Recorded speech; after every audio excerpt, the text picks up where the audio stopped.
Hello fans and welcome to Monster Truck Classics, and a very Merry Christmas to all of you who are tuning in.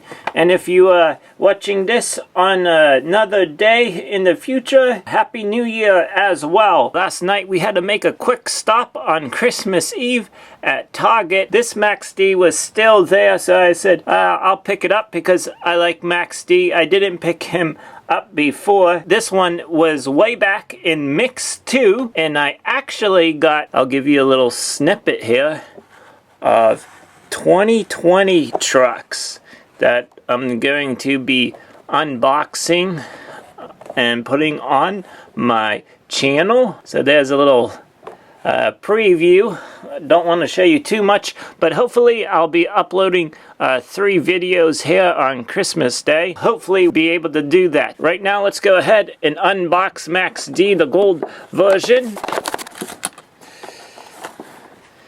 And we get a gold figurine guy, and of course the poster, which I won't go into that.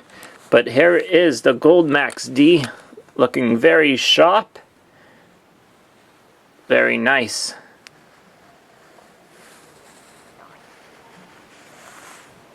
In the front,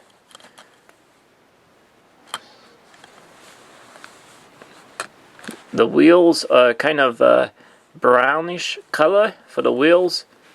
And up top, Max D, Maximum Destruction. So that's very cool to get the gold Max D. I thought I would purchase it. So thank you for tuning in to this short video, and be on the lookout for more videos coming your way.